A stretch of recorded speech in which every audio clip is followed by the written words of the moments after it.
The winter sky above Manhattan glittered like broken glass. That night, sharp gold and cruelly beautiful.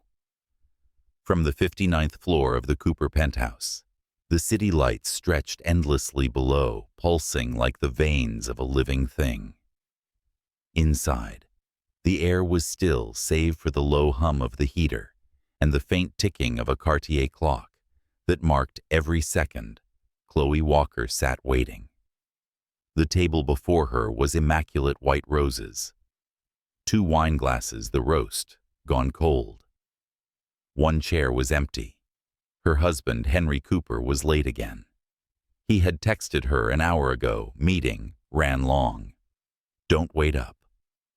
But the television told a different story. On Channel 4, the business gala was still in full swing, cameras, flashing, champagne flowing.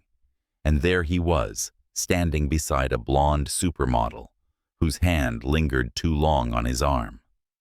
The caption beneath the image read, "Henry Cooper, the billionaire who can't be tamed." Chloe stared at the screen for a long moment, then reached for the remote and switched it off. Silence reclaimed the room, heavy and suffocating. She picked up her glass of wine, but it trembled slightly in her hand. The woman in the reflection of the window looked like someone else, elegant, calm, but hollow inside. She turned to the mahogany cabinet in the corner. Inside, neatly stacked, were 7 white envelopes. Each one carried the same thing, $10,000 in crisp bills, the exact amount Henry gave her after every betrayal. "Forgive me," he'd say, setting the envelope on the nightstand. "At least let me make it right." At first, she refused to touch them, but eventually she stopped fighting. The money kept coming silent, apologies wrapped in white paper, until they became the symbol of everything their marriage had become: transactions instead of tenderness. Once she had asked him quietly, "Do you really think money can buy back trust?" He hadn't even looked up from his phone.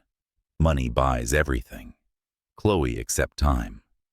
That was the night she realized her love had begun to die. When the key finally turned in the lock at 11:47 p.m., Chloe didn't look up.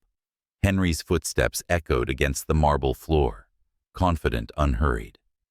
The faint scent of another woman's perfume clung to his coat. "Long day," he muttered, setting his briefcase down. "I didn't expect the press to keep me so late." She smiled faintly, still staring at the untouched dinner. "You looked fine on television." His head snapped up. "You watched that, I always do," she said softly. "It's the only way I get to see my husband anymore." For the first time, his gaze faltered. He took a breath, reached into his coat pocket, and placed an envelope on the table between them. 10,000, he said, like it was some sacred ritual. "I know you're angry. Just take it, Chloe. We don't need to fight tonight." But she didn't reach for it. Instead, she rose, crossed the room, and opened the drawer beside the cabinet. One by one, she laid out the other envelopes in front of him, 7 in total, until the table was lined with white paper, like a row of gravestones. "That's $70,000, she said quietly. "The price of every time you broke me." Henry blinked, his expression shifting from irritation to confusion, then to something darker, fear, maybe, though he didn't understand why. She opened a leather folder and slid it toward him. "There's one thing left for you to sign." He frowned. "What is this, divorce papers?" The word hit him harder than he expected. "You're overreacting." "Am I?" She laughed softly, but the sound was brittle. "You've been rehearsing your apologies for 2 years, Henry. Do you even remember the first time?" He stayed silent. "I do," she continued. "It was after your business trip to Paris. You came home smelling of perfume that wasn't mine. You left 10,000 on my nightstand and said it was a gesture of sincerity. That was the moment I stopped being your wife and started being your charity." Henry ran a hand through his hair, pacing. You think walking away will fix this. You'll regret it. You need me, Chloe. No, Henry. Her voice was steady now, too steady. You're the one who needs me. You just realized it too late. She picked up the envelopes, stacked them neatly, and pressed them into his hand. Consider this my final refund. He stared at the money, speechless. For the first time in years, he had nothing to say. When he finally looked up, she was already wearing her coat. Where will you go? He asked, his tone softer now, almost afraid. Somewhere you'll never think to find me, she whispered. Somewhere no one will measure love in dollars. Then she walked to the door, her heels clicking softly against the marble, the only sound in the vast emptiness. Henry stood frozen, the envelopes trembling in his hand. He wanted to call her name, to stop her, to say something that could erase the years of silence between them. But his pride held his tongue. It always did. The door closed behind her, and the apartment fell into stillness. Hours later, he wandered through the house like a ghost. Her scarf still hung by the door. The faint scent of her jasmine perfume lingered in the bedroom, and on the table beside the untouched dinner was her wedding ring, gleaming under the city lights. He sank into the chair opposite hers, his reflection staring back at him through the wine glass, a man who had everything, and now had nothing. On the news the next morning, headlines blared, "Billionaire Henry Cooper's wife reported missing." He read the article twice, then realized what wasn't there. There was no trace of her, no note, no calls, no farewell. Just gone. The police said she'd emptied none of his accounts. She hadn't taken a single thing, not even the $70,000 he thought she'd left behind. And yet the envelopes were missing. She had taken them, but not for herself. Later that week, a message arrived in his inbox from an unknown address. No name, no subject line, just 2 words. "Thank you, Henry." He read it over and over, trying to decipher whether it was gratitude or irony. Then below those 2 words, he noticed an attached photo, a faded snapshot of a group of children in front of a rundown building, smiling and waving at the camera. In the corner of the photo, scrawled in familiar handwriting, were 3 more words: a brighter start. He stared at it until his vision blurred. Then, for the first time in years, Henry Cooper, the man who believed money could fix everything, felt something he couldn't name. Shame, regret, and maybe, just maybe, love. That night he poured himself a drink and stood by the window looking out at the city that glittered like temptation. Somewhere out there, Chloe Walker was breathing the same air, walking streets he'd never walk again. He had spent his life calculating profit and loss, but for the first time, the numbers didn't add up. Because this loss, this woman, had no price. He whispered into the dark voice, trembling with a confession no one would hear.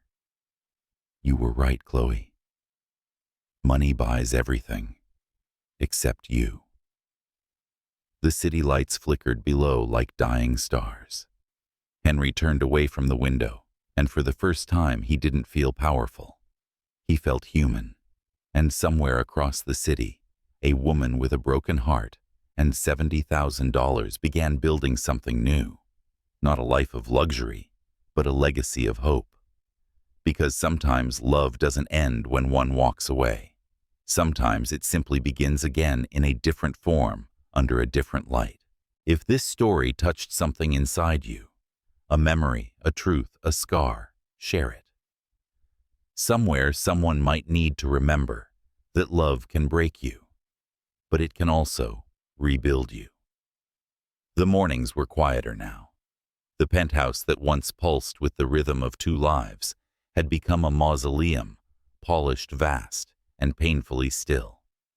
The scent of coffee had long faded. No laughter echoed through the marble halls. No footsteps crossed the floor. Only the faint hum of the city far below reminded Henry Cooper that the world still existed outside these glass walls. He stood at the window, a cup of untouched espresso cooling in his hand, staring at nothing. The city was awake, people rushing horns, blaring life, moving forward, while his world had stopped the night Chloe walked away. At first, he'd told himself she was bluffing, that she needed space, that eventually she'd call or text or leave some sign that she was still tethered to him. But days turned into weeks, and his phone remained silent. No messages, no familiar handwriting on envelopes, just silence. Henry had always been good at silence. He'd been trained for it since childhood. Silence when his parents argued behind closed doors. Silence when his father's affairs made headlines. Silence when his mother left and never came back. He had learned that silence meant control, and control meant survival. But this silence was different. It didn't make him powerful. It made him small. He began noticing the ghosts she left behind. Her lipstick on a forgotten coffee mug, a scarf still hanging by the door, the indentation of her favorite pillow beside his own. He tried to erase them, but each attempt only deepened the absence. One night he opened the cabinet, the place where the envelopes used to be. Empty. A chill ran down his spine. She'd taken them. All $70,000. He'd stared at the vacant shelf for a long time, his mind searching for anger, but finding none. Instead, he felt something strange, almost like admiration. Chloe was never the kind of woman who took money for herself. She'd probably given it all away by now. To strangers, to people who would never know what her kindness had cost her. He sank into his chair, rubbing his temples. For the first time, the empire he'd built, his buildings, his investments, his wealth, felt meaningless. He had been surrounded by everything money could buy, yet the one thing he truly wanted was gone. The next morning, he tried to bury himself in work. It was what he did best. His assistant Claire noticed the change almost immediately. "You've been here since dawn," she said gently, setting a file on his desk. "You haven't eaten." "I'm fine," Henry replied without looking up. Claire hesitated. "You don't seem fine." He finally glanced at her eyes, tired voice flat. "Didn't you say we had that investor call at 10? She nodded but lingered. "Sir, if I may, sometimes people leave because they want to be found differently." He didn't answer. But that night, long after everyone had gone home, those words kept echoing in his head. Found differently. He opened his laptop, searching her name. Nothing. No social media. No mentions. No trace. It was as if Chloe Walker had never existed. But then, a week later, something strange happened. Henry received a letter. Not an email, not a message, an actual letter, with a stamp and handwritten address. The handwriting wasn't hers, but the moment he unfolded the paper, his heart stopped. "Dear Mr. Cooper, you don't know me, but your wife Chloe changed my life. I'm a social worker at a children's home in Brooklyn. She came by a few weeks ago, donated a large sum, and helped us renovate the classrooms. She didn't stay long, but before she left, she said, 'This isn't a goodbye. It's a beginning. I thought you should know.'" At the bottom of the letter was a single photo, Chloe surrounded by children, their smiles brighter than the paint on the walls. She looked tired, thinner, but there was light in her eyes, the kind he hadn't seen in years. Henry closed his eyes. For the first time in a long time, he exhaled slowly, painfully. That night he drove aimlessly through the city, past the skyline, past the neighborhoods she used to love, past the small cafe where she'd wait for him with 2 cups of coffee that always went cold. He parked outside the cafe, got out, and stood beneath the awning, listening to the hum of traffic. The world went on, indifferent to his heartbreak. He used to believe that losing someone meant weakness. But standing there alone in the rain, he realized that losing Chloe hadn't made him weak. It had made him human.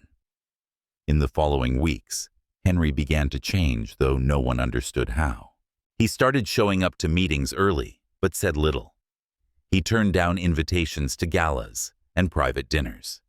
He donated anonymously to charities, often to programs involving children.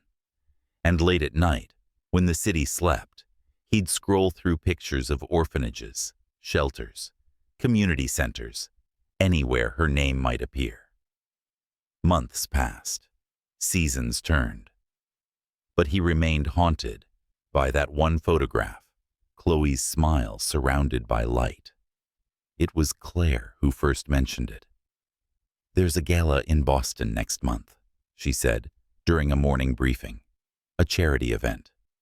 "They're honoring the founder of the Light for Children Foundation. You might be interested in attending. Your company's one of the sponsors." Henry froze. Light for Children, yes. She hesitated. "It's the same name as the one on that letter you keep in your drawer." He said nothing, but that night he booked the flight to Boston. Before leaving, he wandered through the penthouse one last time.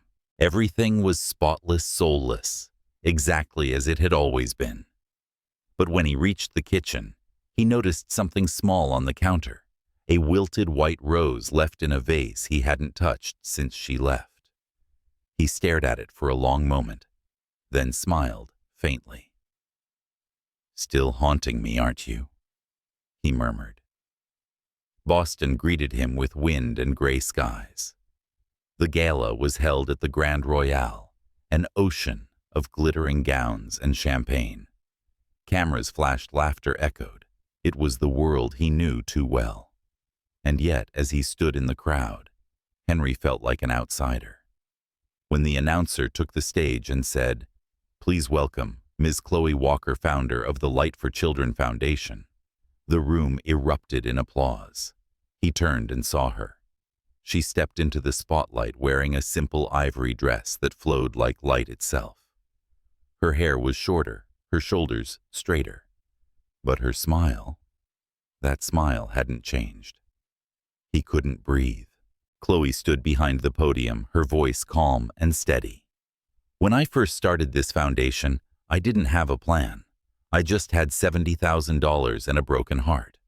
I wanted to believe that something good could come from something painful. And I learned that love, when redirected, can heal more than one person. It can heal many." The audience rose to their feet, clapping. Henry remained seated, frozen in disbelief. When the event ended, he followed her out into the corridor. She was speaking with a few guests, laughing softly. The sight of her laughing freely without him pierced him deeper than he expected. He waited until the crowd thinned. Then he spoke her name for the first time in a year. "Chloe." She turned. The smile faded for just a heartbeat replaced by quiet shock. Then her gaze steadied. "Henry." He took a step closer. "You look different." "So do you," she replied, though her tone was neutral. "I didn't know you'd built all this." Her eyes flicked toward the banner of her foundation behind her. "I didn't build it alone. Pain did most of the work." He swallowed hard. "I saw your picture. The children. They needed help," she said simply. "And I needed a reason to breathe again." Henry nodded, unsure of what to say. There were 1,000 apologies in his chest, but none seemed enough. "I never meant to." "Don't," she interrupted softly. "You always mean well, Henry. You just don't know how to stay." He flinched. Her words cut cleanly, not cruel, just true. "I've changed," he said quietly. "I hope so." She glanced toward the exit where people were still congratulating her. "But even if you haven't, it doesn't matter. I'm not angry anymore." He wanted to ask if she'd missed him, if she still thought of him at night. but she was already walking away, her heels clicking against the marble floor, the same sound that haunted his dreams. "Chloe, wait." She turned, eyes shimmering with something between forgiveness and finality. "You once said money buys everything except time," she murmured. "You were wrong. Time doesn't buy love either. It just shows whether love ever existed at all." And with that, she disappeared through the ballroom doors, swallowed by the crowd. Henry stood there for a long while, surrounded by noise and champagne and laughter, feeling utterly alone. He had spent years mastering the art of control-building empires, winning negotiations, but standing there, with the sound of her voice still echoing in his head, he realized he'd lost the only thing worth keeping, the right to call her home. When he finally left the gala, the Boston air was cold against his face. He looked up at the night sky, not the city lights this time, but the stars beyond them, and whispered the only truth left in him. "I thought I knew how to love, but I only knew how to possess."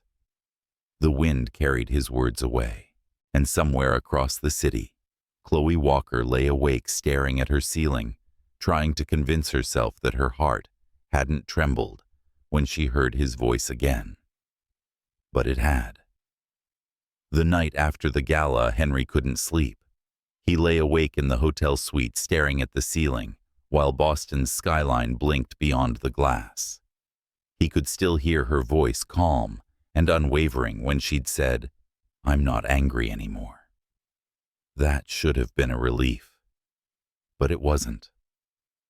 There was mercy in her tone, yes, but mercy wasn't love. It was distance, disguised as peace. He turned onto his side, exhaling. The pillow smelled faintly of her perfume. He'd imagined it, of course, but the scent haunted him nonetheless. He had seen her again after a year, yet she had looked through him like he was a stranger passing by. The next morning, his reflection in the mirror startled him. The man who once prided himself on control and precision now had hollow eyes and unshaven stubble. His tie hung loose, his shirt wrinkled. The image of a billionaire undone by his own emptiness. He went through the motions that day, meetings, phone calls, polite smiles, but his mind kept drifting back to the photo of Chloe standing under the gala lights. She had looked radiant, untouchable, like someone who had rebuilt herself from ashes. He wondered how long she had been practicing that serenity, how much it had cost her to appear unbroken.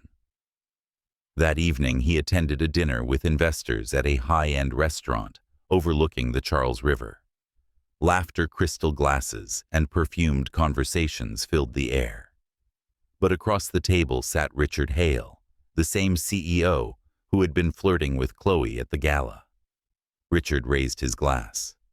"Quite the event last night, wasn't it? Ms. Walker, remarkable woman. You know her?" Henry's jaw tightened. "Once." "Ah." Richard smirked. "Lucky man." "Unlucky," Henry corrected quietly, taking a sip of wine. Richard laughed, unaware of the tension in Henry's voice. "She's doing incredible work. The board at my firm's considering partnering with her foundation. She's got real influence now, the kind of reputation money can't buy."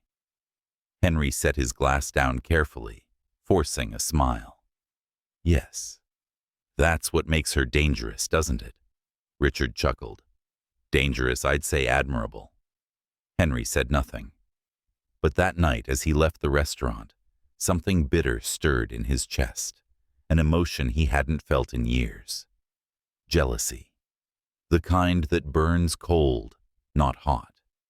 He told himself it was ridiculous. Chloe could do what she wanted. She was free. But still, the thought of another man standing beside her, admiring her the way he once did, made the air around him feel heavy. When he returned to New York, the penthouse was darker than before. He stood in the doorway for a long time, reluctant to turn on the lights. The silence welcomed him, like an old friend. For days afterward, he found himself reading articles about her. Not obsessively, he told himself, just curiously. Every magazine seemed to feature her foundation, a former psychologist's mission to heal young hearts. The woman turning guilt into grace. She'd become everything he wasn't: humble, grounded, compassionate. And in the midst of that quiet admiration grew something else, a question he couldn't escape. Was it too late to change? One morning he asked his assistant, "How much do we spend each year on publicity campaigns?" Claire flipped through her tablet. "Roughly 12 million. "Cut it in half," he said. She looked up, startled. "Excuse me?" "The other half redirect it to children's mental health programs. Partner with smaller foundations." Claire hesitated. "Including Ms. Walker's." He paused. "Not yet. Not until she asks." From that day, he began showing up in places no one expected him to. Orphanages, outreach centers, rural schools. His company had funded years ago and forgotten. He didn't arrive in limousines or with photographers. He came alone, dressed simply, and stayed longer than anyone anticipated. At first, people thought it was a publicity stunt. But when he kept returning weeks, months later, the whispers turned to curiosity.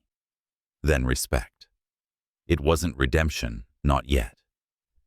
But it was something close to understanding. One afternoon, while visiting a children's clinic in Queens, he met a young girl named Lily.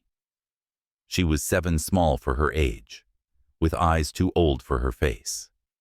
She'd lost both parents in a car accident the same year Chloe left him. Henry knelt beside her hospital bed. "You like to draw?" Lily nodded, clutching a sketchbook. "My mom used to draw with me. What do you draw now?" "Dreams," she said simply, flipping open a page. 2 stick figures holding hands under a yellow sun. "This is her, and me. She says the sun always comes back." Henry's throat tightened. "She sounds very wise." "She was," Lily whispered. "She said, love is when someone stays, even when it's hard." He smiled faintly, the words striking deeper than she could have known. When he left the hospital that evening, he donated enough money to rebuild the clinic's art program anonymously. That night, he drove to the Brooklyn shoreline. The wind was sharp, the sea restless. He stood at the railing, staring at the horizon. He'd spent his entire life believing love was possession, the ability to control, to claim, to own. But Chloe had proved him wrong. She hadn't left him because she stopped loving him. She'd left because she couldn't love herself while staying. The thought hit him, like truth often does, quietly and all at once. He realized he didn't hate the man he used to be. He pitied him. The boy who grew up in empty mansions, who watched his parents destroy each other in silence, who mistook gifts for affection and control for care. That night, for the first time since she left, Henry prayed. Not to win her back, not to undo what he'd done, but to learn how to become someone who deserved to be forgiven. Weeks passed. Then one morning, as he entered his office, Claire approached him with a hesitant smile. "There's someone here to see you." "Who?" She gestured toward the lobby. "You'll want to see for yourself." When he stepped out, his heart stumbled. Chloe stood by the window, arms crossed, her hair catching the morning light. She wore a navy blazer, her expression unreadable. "Chloe." He breathed. She nodded slightly. "Henry." For a long moment, neither spoke. The city buzzed faintly outside, but the air between them was heavy and fragile. "I wasn't expecting," he began. "You weren't supposed to," she interrupted gently. "I'm here about something else." She handed him a folder. "Your foundation donated to one of our partner programs. I came to thank you and to clarify something. He opened the folder. Inside was a letter of acknowledgement stamped with her foundation's seal. You didn't have to come in person. I wanted to make sure you knew this isn't about us, she said carefully. It's about the work. I know, he set eyes on her. But thank you for coming anyway. She hesitated, then sighed. You've changed. Trying to. Why?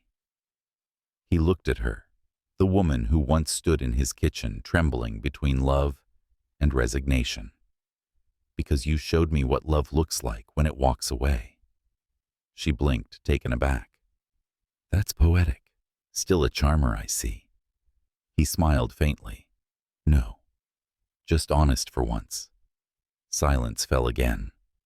There was history between them too heavy to lift, too delicate to touch. I heard about the clinic in Queens, she said softly. They said a private donor rebuilt the children's wing. He didn't answer, but his eyes gave him away. She studied him quietly, then whispered, You really are learning, aren't you? He took a step closer. Learning to breathe again, maybe. Learning to live without you. Her lips parted slightly as if to speak, but she didn't. The air between them pulsed with something old, not passion, not anger, but ache. After a long pause, she said, Take care of yourself, Henry. And before he could respond, she was gone again, leaving behind only the faint trace of her perfume and the echo of his own heartbeat. He stood there for a long time, staring at the door she'd walked through. Something inside him felt both broken and healed all at once. That evening, he went back to the same window she'd stood beside, watching the reflection of the city lights blur against the glass. For the first time, he didn't feel empty. He felt aware, painfully, beautifully aware of everything he'd lost and everything he might still become. He whispered to the empty room, as if she could somehow hear him. I don't need you to come back, Chloe. I just need to keep walking toward the kind of man you believed I could be. And for the first time since she'd left, the silence didn't suffocate him. It felt like a promise. The evening Chloe returned to Boston, rain trailed down her hotel window, like silver threads unraveling from the sky. Outside, the city shimmered alive with sound, but inside she felt the kind of silence that follows after remembering too much. She had seen Henry again. His face, his voice, the way he looked at her, like a man searching for something he'd already lost. It all came rushing back, shaking the fragile peace she'd built for herself. She'd told herself she was fine, that seeing him again wouldn't matter. But that was a lie. Because no matter how many hearts she healed, her own still ached in the places only his voice could reach. She turned away from the window and walked to her desk, where piles of reports and charity proposals waited. Work had become her refuge, the place where she could turn pain into purpose. She'd promised herself that every child her foundation helped would be a reminder that something good could come out of something broken. Still, as she traced the rim of her coffee cup, she couldn't shake his words from the gala, You showed me what love looks like when it walks away. Meanwhile, across the city, Henry was sitting in his car outside her foundation's office. He hadn't planned to come. He told himself it was coincidence that he just happened to be driving by. But he knew better. He'd spent the last few weeks convincing himself that seeing her once was enough. Yet here he was, parked in the rain, staring at the light from her window. He leaned back in his seat, closing his eyes, hearing the echo of her voice in his mind. There had been no anger in it, only calm acceptance. And somehow that hurt more than rage ever could. The next morning he made a decision. If he couldn't be part of her life, he could still be part of her purpose. Claire, he said when his assistant entered, reach out to the Light for Children Foundation. Tell them Cooper Holdings wants to fund their next expansion. Claire hesitated. Sir, won't that complicate things? He smiled faintly. It already is complicated. Let's make it useful. Days later, Chloe received the proposal. She stared at the email in disbelief. Cooper Holdings offering full sponsorship for the Foundation's next community program. She read the message twice before exhaling a quiet, bitter laugh. Of course he would do this. That night she called him. Henry Cooper. His voice came through deep and familiar. "It's me," she said. He paused. "I didn't expect you to call. I didn't expect you to use your company to get my attention." "I wasn't," he said softly. "It's not about us. It's about the work. Don't lie to me, Henry. You've never cared about charity before." He hesitated. "Maybe I didn't care about the right things before." There was a silence that stretched between them, too long, too heavy. Then she said, "You can't buy redemption. I'm not trying to. I'm trying to help." Her tone softened, but only slightly. "Help, yes. Control, no. If you want to contribute, do it quietly. I don't want your name attached to mine." "Understood." The call ended, and both of them sat in their separate silences, wondering why their voices still trembled when they spoke to each other. Weeks turned into months. Henry kept his word. His company funded projects through anonymous channels, rebuilding classrooms, clinics, and homes for children who'd lost everything. Chloe learned the truth eventually, of course. She always did. She'd see invoices signed under obscure subsidiaries, and somehow she knew. But she never called him out. Perhaps because deep down, she understood this was his way of saying, "I'm sorry," without words. Then one day an invitation arrived for the annual Charity Investors Gala, a grand event where major foundations would pitch for new funding. Chloe usually avoided such gatherings. She preferred quiet work over social spectacles. But this year, her team insisted she attend. The foundation was growing, and exposure meant survival. The night of the gala arrived, held in the glass ballroom of a historic hotel. Music swelled through the hall, and golden chandeliers sparkled above a sea of tuxedos and evening gowns. Chloe moved gracefully among the guests, her composure steady, her smile measured. She didn't know Henry was there, not until she caught the faintest glimpse of him across the room. He was standing near the bar, dressed in a dark tailored suit, looking effortlessly composed. For a moment, the air left her lungs. Their eyes met briefly before she turned away, pretending not to notice. But she could feel his gaze following her, the weight of it both comforting and unbearable. Later that night, as she was about to leave, she found herself cornered by a small group of investors, among them Richard Hale, the same man from the Boston Gala. "Ms. Walker," Richard said, smiling, "it's good to see you again. I've been meaning to discuss a potential merger between our charity divisions. You've built something extraordinary." "Thank you," she replied politely. Richard leaned closer. "We could do remarkable things together, you and I. Your compassion, my influence, imagine the reach." Before she could answer, a voice interrupted behind her. "She already does remarkable things, all on her own." Henry. The crowd turned as he stepped forward, his tone smooth, but unmistakably protective. Richard chuckled. "Ah, Mr. Cooper, always a pleasure. I didn't realize you had a stake in her foundation." "I don't," Henry said evenly, meeting his gaze. "But I believe in what she stands for." Chloe's pulse quickened. "Henry?" she began, but he didn't look at her. Richard's smile faltered. "Of course. Well, if you'll excuse me." He nodded politely and walked away, leaving them in a sudden hush. Chloe exhaled slowly. "You didn't have to do that." "I know," he said. "But I couldn't stand there and watch him talk to you like what," she asked, her voice steady but trembling inside. "Like a woman he admires, or like one you used to ignore." Henry's breath caught. That's not fair. No, she whispered. It's honest.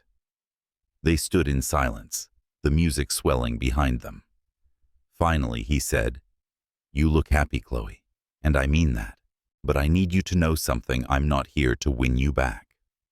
I'm here to make things right. She studied his face. There was no arrogance there now, no trace of the man who once thought affection could be purchased.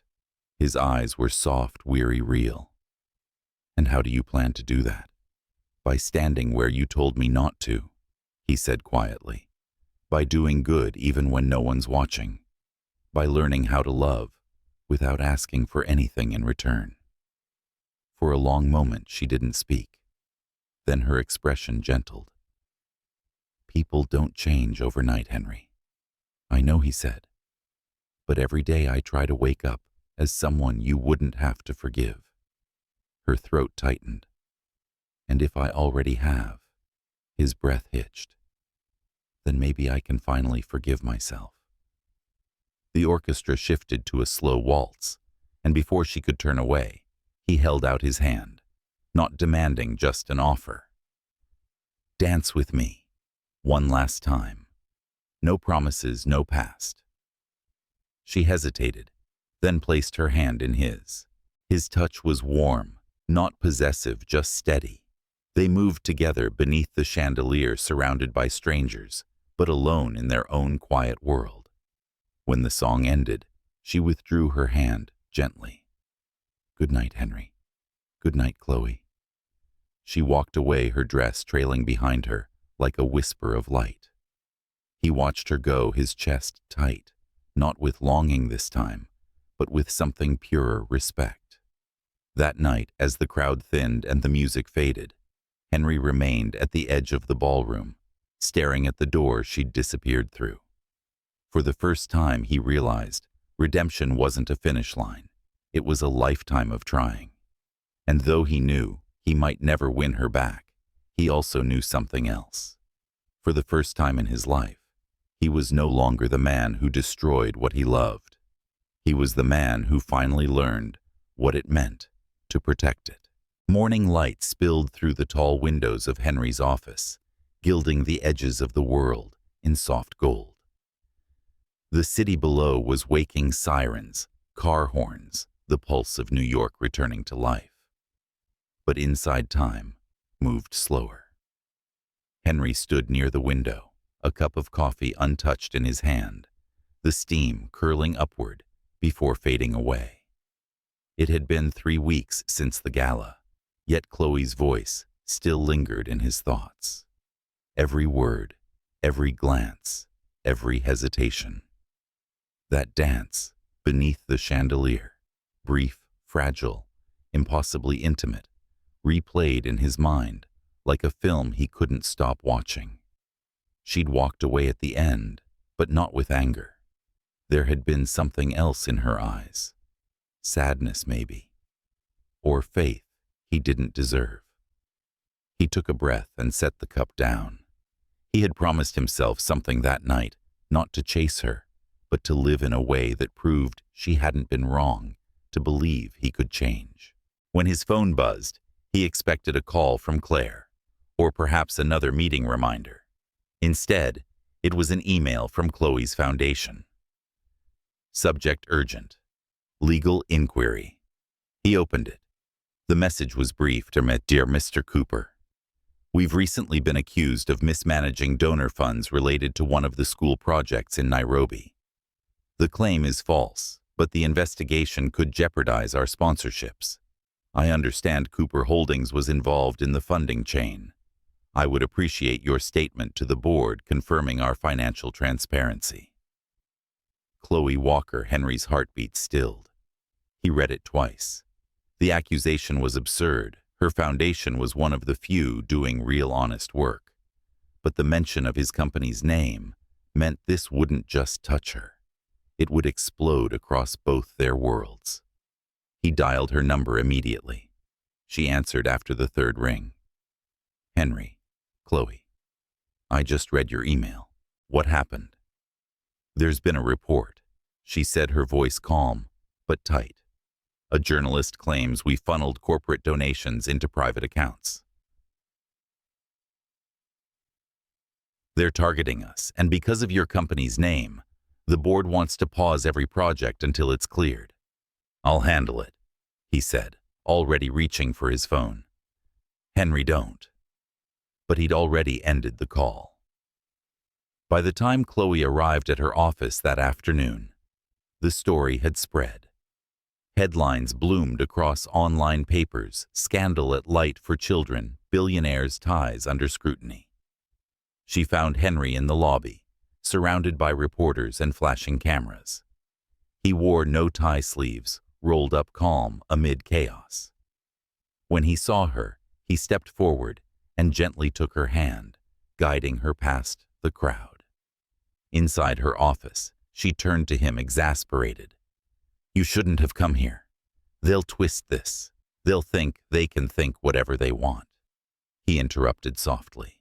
But I'm not going to let them destroy what you built. Her shoulders tensed. This isn't your battle. It is, he said simply. My company's name is tied to this. And more than that, I owe you the truth. If I can use my voice to clear yours, I will. Chloe exhaled, fighting a mixture of frustration and gratitude. You don't understand, Henry. Every time you show up, people stop seeing me. They only see you. That's what ruined us before. His expression softened. Then let them see me as the man who stands behind you this time, not in front. There was a silence so heavy it seemed to fill the room. Finally, she whispered, if you do this, you'll take the fall too. He smiled faintly. Then maybe I'll finally deserve you. The press conference was scheduled for the following day. When Henry arrived, the room was already packed. Journalists, board members, sponsors. Chloe sat beside him, poised but pale. Her hands were clasped tightly on the table, her knuckles white. When the questions began, they came like bullets. Mr. Cooper, are you admitting involvement in financial mismanagement? No, he said firmly. I'm admitting responsibility. The room went still. He continued, voice calm and deliberate. Every dollar that passed through my company was handled transparently. But if anyone should bear scrutiny, it's me, not the people dedicating their lives to helping children. Chloe Walker built a foundation on integrity, not profit.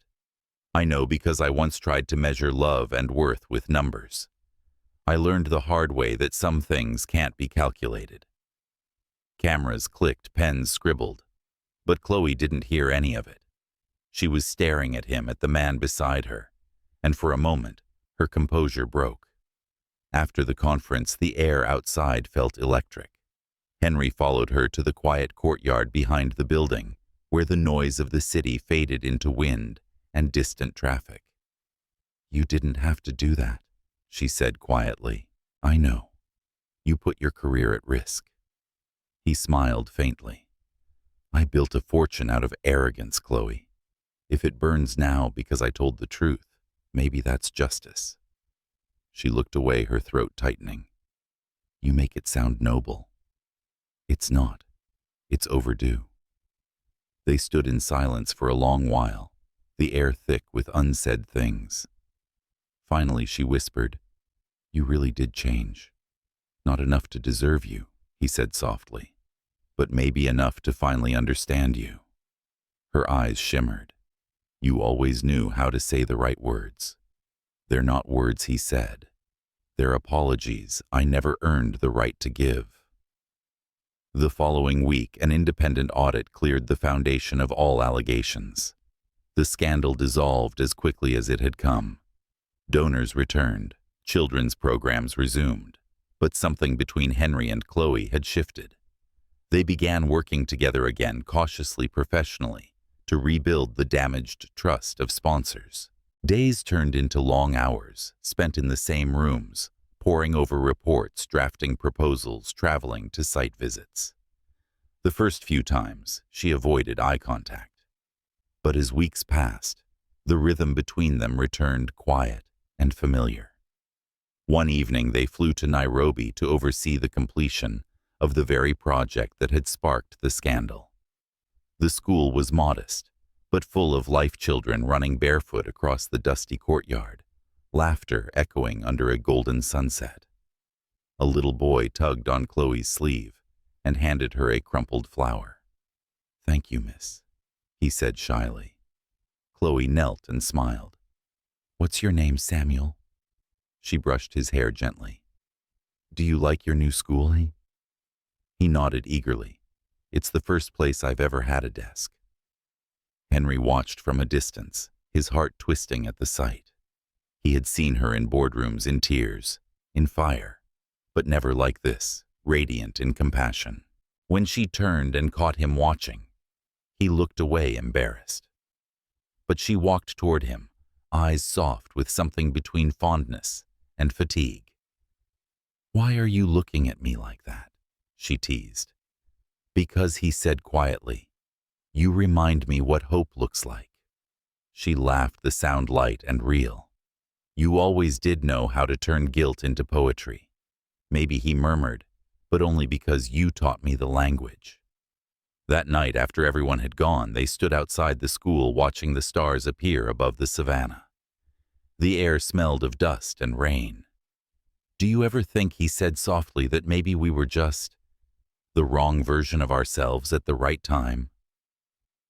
Chloe didn't answer at first. She looked up at the sky, the reflection of starlight glimmering in her eyes. Maybe, she whispered, or maybe we were always right. We just didn't know how to stay. He turned to her then, and for a brief, dangerous moment, the space between them vanished. Her breath caught. "Henry." "I know," he said quickly, stepping back. "I'm not asking for anything. I just wanted to be near me," she finished softly. He nodded, and though neither of them said another word, the silence that followed felt different this time, no longer the silence of loss, but of possibility. When the dawn broke the next morning, Henry stood at the edge of the schoolyard, watching the first rays of sunlight spill over the horizon. Behind him, Chloe's laughter rose from the courtyard as she greeted the children. For the first time in years, he smiled, not because he had her back, but because he no longer needed to own what he already carried inside him: her light. The afternoon sun in Kenya glowed low and molten, washing the horizon in shades of gold and rust. The air carried the scent of red soil and rain. A storm was brewing, one that the locals said would be the strongest in years. Henry stood at the edge of the half-built classroom shirt sleeves, rolled to his elbows, watching as the workers hurried to cover the supplies with tarps. Children ran barefoot through the dust, laughing as thunder grumbled somewhere far away. Chloe's voice rose above the noise. "Move the generator inside before the rain starts, and someone get the medical kit from the truck." Her authority was effortless, calm, focused kind. Henry had watched her lead hundreds of volunteers over the past few days, yet every time she spoke, people listened as if hope itself had borrowed her voice. When she turned toward him, a few strands of hair sticking to her face, he almost smiled. "You're staring again," she said, her tone half teasing, half tired. "Just trying to learn how you do that," he replied. "Do what make people believe in something bigger than themselves." She laughed softly. "I don't make them believe. I just remind them they can." The wind picked up scattering sand across the site. Henry's gaze followed her as she moved to help a group of children carry books indoors. He couldn't remember the last time he'd seen her like this. Sleeves-rolled hair, messy hands covered in dirt, radiant. Not because she tried to be, but because she wasn't trying at all. The first drops of rain fell a few minutes later, cool and heavy. The clouds above them had darkened to iron thunder shaking the air. Workers shouted in Swahili as they ran for shelter. Chloe turned toward Henry. "We should go." But before they could move, a scream pierced through the wind. One of the smaller huts, the temporary shelter near the well, had collapsed under the weight of the storm. A little boy was trapped inside. Chloe didn't hesitate. She ran. Henry called after her, but she didn't stop. The wind lashed against her as she fought through the rain, hands pulling at wooden beams, calling out to the child. By the time Henry reached her, the rain was coming down in sheets. He grabbed her arm. "You can't go in there alone." "He's just a child," she shouted back, shaking free. Lightning split the sky, illuminating her face, soaked, determined, unafraid. Henry cursed under his breath and followed. Together they lifted debris crawling through the wreckage. The sound of the wind roared around them, the world reduced to mud wood and panic. "Over here," Chloe cried. A small hand reached out from beneath a beam. She pulled the boy close, shielding him with her body, as the structure groaned above them.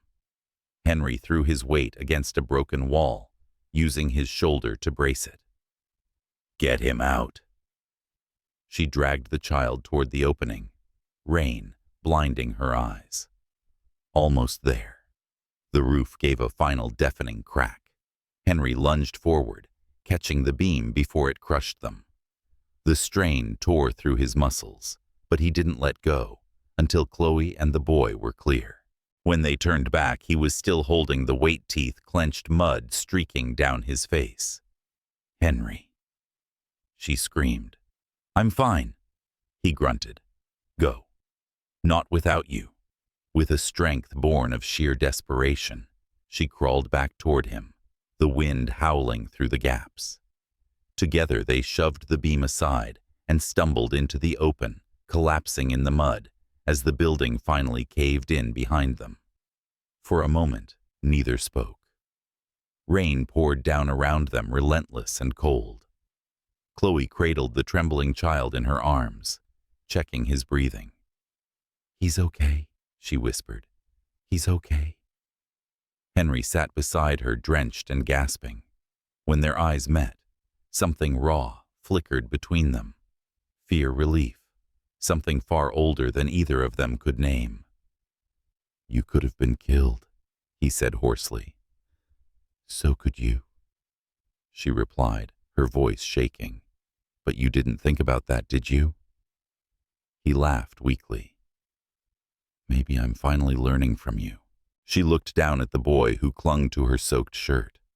"You shouldn't have followed me. I've already lost you once, Chloe. I wasn't going to do it again, not even to a storm." Her breath caught, but she said nothing. The sound of the rain softened around them, fading into a quiet patter as the clouds began to break. They stayed there for a while, sitting in the mud, the boy asleep against her chest. The horizon glowed faintly with the last light of day, bruised purple and gold. Later, when the storm had passed, they returned to the camp. The volunteers cheered as they saw the child alive. The doctor took him inside the clinic, and Chloe followed, exhausted but steady. Henry waited outside, leaning against the truck, watching her through the open door. When she finally came out, her clothes were still damp, her hands trembling from the cold. He handed her a thermos of tea. "You need to rest," he said. She took a sip, eyes closed, her voice quiet. "You saved us." He shook his head. "No, you saved him. I just held the roof up long enough." She smiled faintly. "That's the most poetic version of teamwork I've ever heard." They sat together in the soft darkness. The air smelled of wet earth and wood smoke. For the first time in years, Henry felt peaceful, not because the storm was over, but because he'd been in it with her. After a long silence, Chloe said, "You were right, about control. You used to need it for everything." "I still do," he admitted. "But it doesn't feel like power anymore. It feels like fear." She looked at him gently. "And now?" Now I think I'd rather learn how to lose if it means I can finally keep something real. Her eyes softened. You sound like a man who's lived a lifetime in a week. He laughed quietly. Maybe I have. The generator buzzed faintly in the distance, and somewhere nearby, children's laughter returned, small, fragile proof that the world kept moving. Chloe leaned her head back against the truck, her eyelids heavy. You should get some sleep, he said. So should you. I will. After I know you're safe. She turned to him, studying his face in the half-light. The years of guilt, pride, and distance had changed him. But the man beside her now looked different. Not polished or powerful, but human, raw, and unbearably sincere. Henry, she said softly, when I left you, I thought you'd never understand what love meant. He met her gaze. And now, she whispered, I think you understand it too well. He didn't answer. Instead, he reached out, brushing a strand of wet hair from her cheek. Slow, tentative, reverent. She didn't pull away. Their hands lingered for a moment too long, the air thick with everything they hadn't said. Then she stood, breaking the spell gently. I should check on the children, of course. When she walked away, Henry watched her silhouette against the lantern light, the woman he'd once broken, now unbreakable. Later that night, he couldn't sleep. The storm had cleared, but his mind hadn't. He left the tent, quietly walking toward the empty field behind the school. The sky was clear now, 1,000 stars glittering above him. He thought about the boy they'd saved, about the children who would study in the classrooms Chloe built, about the way she'd looked at him tonight, not with anger or forgiveness, but something deeper, recognition. It terrified him and healed him at once. Behind him, he heard footsteps. Chloe's voice floated through the cool night. You can't sleep either. He turned, surprised. I didn't mean to wake you. You didn't. She stopped beside him, wrapping a shawl around her shoulders. It's strange. After the storm, everything feels too quiet. He nodded. It's the kind of quiet that makes you realize what you almost lost. They stood together, watching the horizon where the storm clouds had drifted away. Then she said softly, when we were married, you never watched the sky. You only looked down. I was afraid of missing what I'd built, he murmured. And now I'm afraid of missing what I can't rebuild. Her eyes shimmered, but she didn't look away. You can't rebuild everything, Henry. Some things you have to plant again and wait. He smiled faintly. And if it never grows, then at least you'll know you tried. The wind carried her words into the darkness. For a moment, they simply stood there side by side, the air between them warm and fragile. When she finally walked away, he didn't stop her this time. He simply watched the corners of his lips, curving into the smallest, saddest smile, because for the first time, letting her go didn't feel like losing her. It felt like learning how to love her right. Morning broke softly over Nairobi light, pouring through thin curtains and painting the small guesthouse room in honey and gold. The air was cool, the kind that still held traces of last night's rain. Chloe stirred awake, her body heavy with fatigue. The storm, the rescue, the long hours rebuilding, they had taken everything from her. But it wasn't exhaustion that kept her lying still. It was the realization of what she hadn't been able to ignore anymore.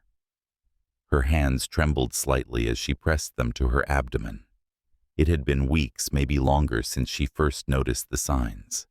She'd told herself it was stress, the travel, the climate. But deep down, she knew. She'd known since that night in the storm, when his hand brushed her cheek and something inside her heart cracked open again. She was carrying his child. The thought filled her with a strange, quiet terror and something dangerously close to hope. A soft knock on the door startled her. "Chloe." It was Henry's voice, low and careful. "We're heading out to the site soon. You coming?" She hesitated before answering. "I'll be right there." When the door closed, she let out a shaky breath. Her reflection in the mirror showed the same face she'd always known, poised, calm, the face she wore when the world was watching. But behind the steadiness, her eyes betrayed her. She'd built her life around healing others, yet here she was, standing in front of the mirror, completely unsure how to heal herself. Down at the worksite, the world was full of laughter again. The storm had passed and the children had returned, chasing one another across the newly paved courtyard. Henry was already there, talking to a group of builders, his sleeves rolled up, sun catching in his hair. When he saw her approaching, his expression softened. "You didn't have to come this early," he said. "You barely slept." "I've had worse nights," she replied lightly. He smiled, but his eyes lingered on her face. "You sure you're okay?" "I'm fine." The lie left her lips too quickly, and she turned away before he could see through it. All day she worked harder than she needed to, moving supplies, organizing volunteers, anything to drown the noise inside her head. But the more she tried to distract herself, the more her mind circled back to the same thought. He deserves to know. That night, when the camp quieted, she found herself walking toward his cabin. The air smelled of rain again, the cicadas humming softly in the trees. She hesitated at his door, hand raised to knock, but before she could, she heard his voice inside. "Come in, Chloe." She froze. He opened the door, smiling faintly. "You've never been very good at sneaking up on people." She stepped inside, forcing a small laugh. "Old habit." He gestured for her to sit. "Coffee." "Too late for that," she said. "Tea, then." He poured for both of them, the silence between them oddly comfortable. When he finally looked up, his gaze was steady but softer than she remembered. "You've been distant today. I've been tired. Not just today." She looked down, fingers tightening around her mug. "Henry." He leaned forward slightly. "You can tell me anything you know that." She opened her mouth, then closed it again. "How did you tell someone that the one night of weakness you shared might change both of your lives forever? That somewhere between guilt and forgiveness, you'd found something new, a heartbeat that didn't belong only to you anymore?" Instead, she said the only thing that felt safe. "I just don't want the past to happen again." He nodded slowly. "Neither do I." When she looked up, his expression was full of something she hadn't expected, patience. The kind that comes from pain, not pride. He spoke again, voice low. "You know, when you left, I thought I'd never understand why. But now I see you weren't running from me. You were running toward yourself." She blinked. "What makes you so sure?" "Because I've been doing the same thing ever since." For a long moment, neither moved. The air between them felt heavy, with everything that hadn't been said and everything that was about to be. She stood abruptly. "I should go. Early flight tomorrow." He rose too. "Chloe, good night, Henry." Her voice trembled slightly as she turned and walked out into the cool night air. When she returned to her room, she pressed her palm against her stomach again and whispered, "Not yet." The next morning, she boarded her flight back to Boston. Henry stayed behind to oversee the final construction. They didn't talk about goodbyes. They just shared a quiet look that carried more meaning than words ever could. Weeks passed.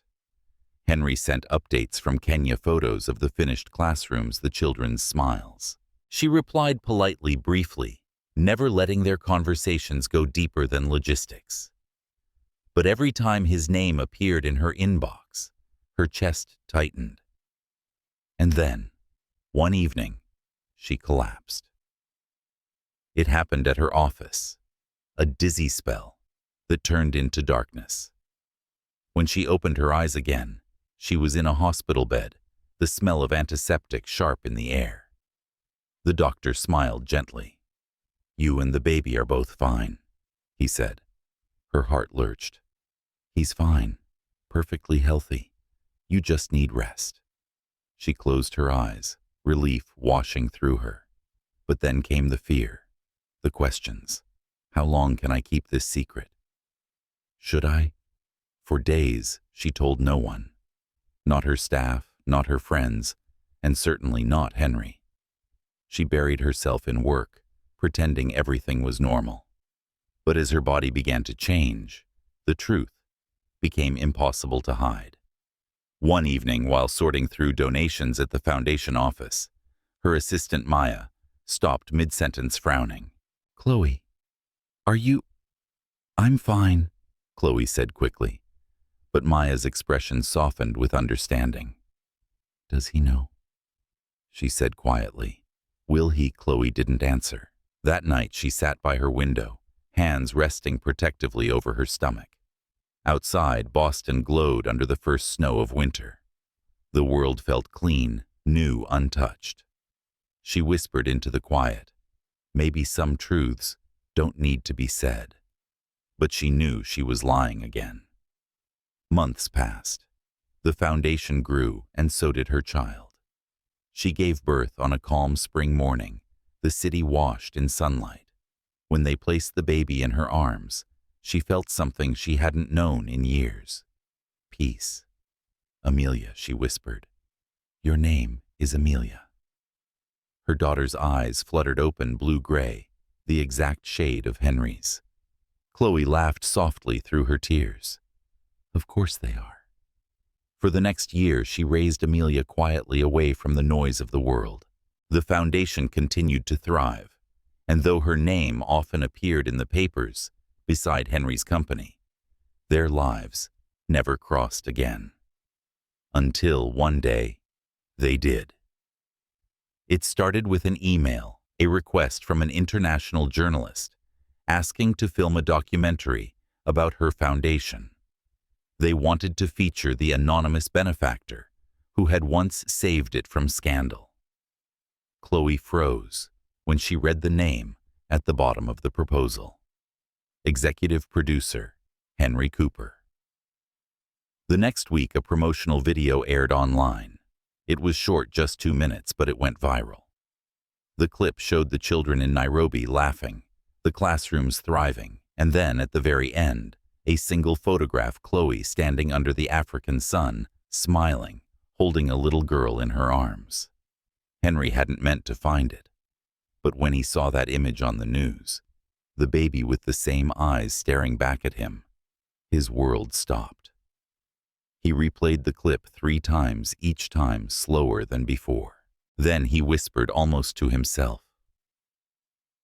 But deep down, he already knew. That night, he stood by his window again, the city glittering beneath him. His heart pounded, his breath shallow. For the first time in years, he didn't feel guilt or longing. He felt something simpler, purpose. He picked up his phone.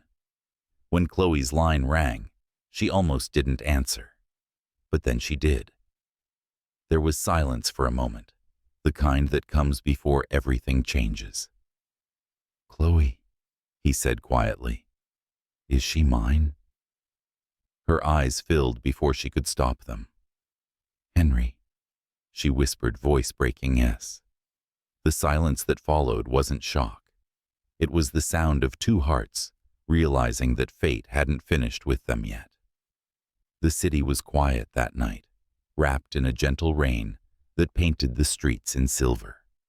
Chloe stood by her window, the soft hum of the storm blending with the sound of her daughter's breathing from the crib nearby.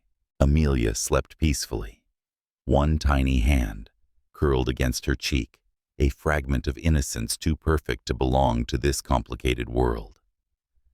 Chloe's phone rested on the table screen, still glowing.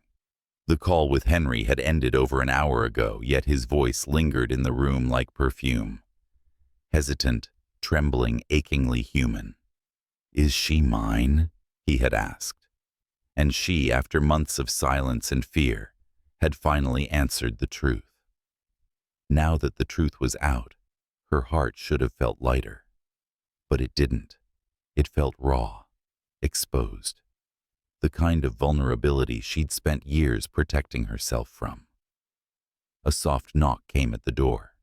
She froze. For a moment she thought she was imagining it, that her mind, heavy with emotion, had conjured a sound she wanted but didn't expect.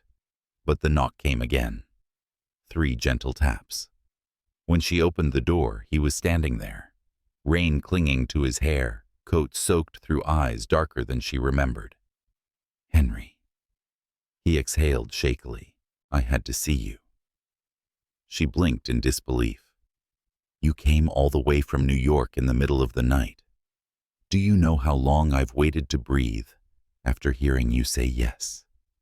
His voice cracked softly, sincerity bleeding through every word. He stepped inside, without waiting for permission, though his movements were careful, as if afraid one wrong breath might shatter her resolve. The moment his gaze fell on the crib, the world stilled. Chloe's voice was barely a whisper. "She's sleeping." Henry walked closer, each step slower than the last. When he reached the edge of the crib, he stopped, his breath, caught eyes glassy. Amelia stirred slightly, her tiny face illuminated by the soft lamplight. He knelt beside her, as if before something sacred. For a long while, he didn't speak. Then, almost to himself, he murmured, "She has your lips and your eyes," Chloe said quietly. He turned to her, then a slow, trembling movement. "Why didn't you tell me?" Her hands tightened around the back of the chair. "Because I didn't want her to grow up feeling like a mistake born from pity or guilt. I didn't want her to live under the shadow of who we used to be." Henry swallowed hard. "You think that's what I would have done?" "I think," she said softly, "you didn't know how to love without trying to control. And I couldn't risk that, not for her." He looked down, shame flickering across his face. "You're right. I didn't know. But I do now. I swear I do." "Words, Henry." "Then let me prove them," he said quietly. "Not for you, for her. Let me be in her life however you'll allow it." Chloe studied him for a long time. The old Henry, the one who used to walk into rooms like he owned the world, was gone. The man before her was stripped bare, humble, uncertain. She could see the years carved into his expression, the regret, the growth, the tenderness he'd once been too afraid to show. After a long silence, she said, "You can see her, but no promises, no expectations." He nodded, emotion thick in his voice. "That's enough." In the days that followed, Henry kept his word. He didn't push, didn't demand. He came quietly, helping at the foundation, reading to the children, fixing things around the office, making Amelia laugh, with the kind of joy Chloe had forgotten he could hold. The first time he held his daughter, Amelia, reached out instinctively, her small fingers curling around his. He froze, afraid to move, as if one blink would wake him from a dream. Chloe watched from across the room. The sight of him, this man who once thought love was currency, holding something so fragile and priceless, undid her completely. One evening, as the 3 of them sat in the park, Amelia asleep in her stroller, Henry turned to her. "Do you ever think," he began carefully, "that maybe all the wrong turns were leading us here?" She gave a small, tired smile. "That's a poetic way of forgiving yourself." He chuckled softly.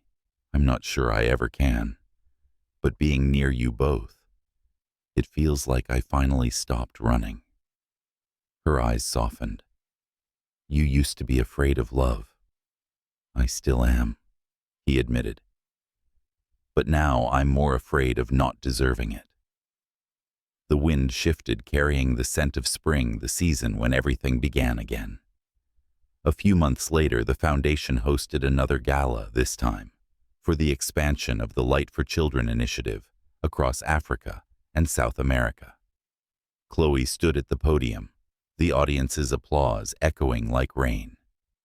When she finished her speech, she looked out across the room and saw him standing near the back, holding Amelia in his arms.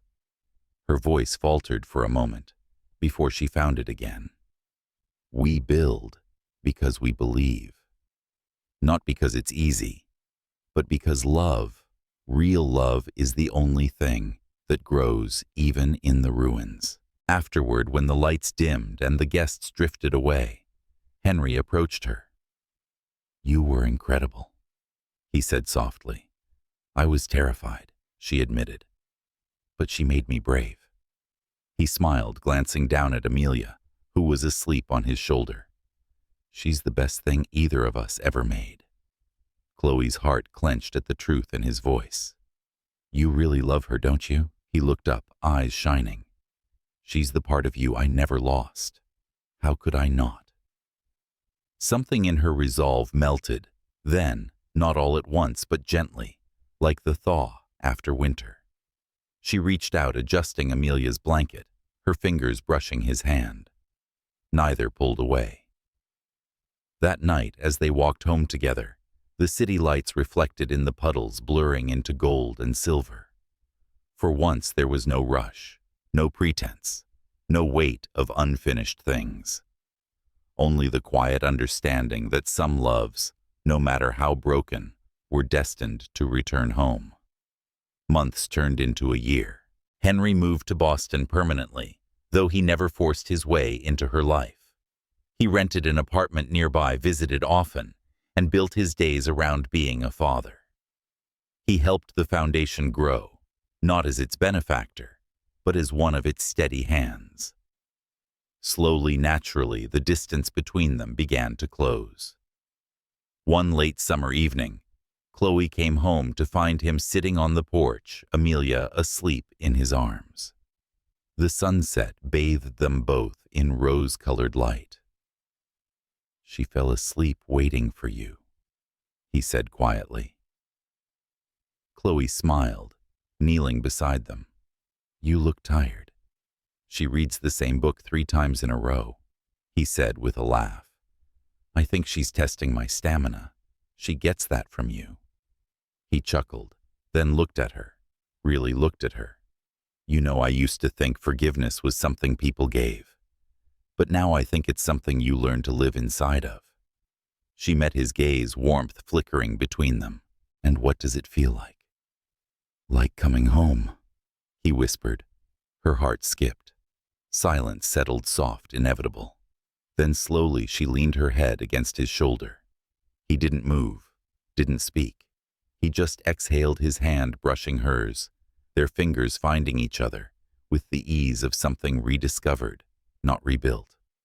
When Amelia stirred, Henry kissed her forehead and whispered, Sleep, little one. The world's finally kind. Chloe closed her eyes, and for the first time in years, the ache inside her quieted. The storm had passed, not because life had suddenly become easy, but because they had learned how to stand inside it together. Months later, they stood at the opening ceremony of a new children's center, one dedicated in Amelia's name. Reporters crowded around them, flashes bright as stars. When someone asked for a quote, Henry looked at Chloe, then said simply, Love isn't about who stays through perfection. It's about who returns through forgiveness. Chloe turned toward him, eyes glistening, and in that moment the noise of the world fell away. He reached for her hand, and this time she didn't let go. The wind carried the laughter of children through the air, mingling with the sound of applause.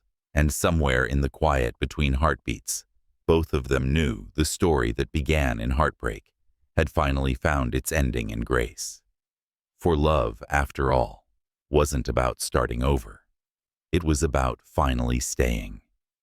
If this story touched your heart, share it with someone who still believes in second chances. Because somewhere out there, another heart is waiting to remember that even after the storm, love can still come home.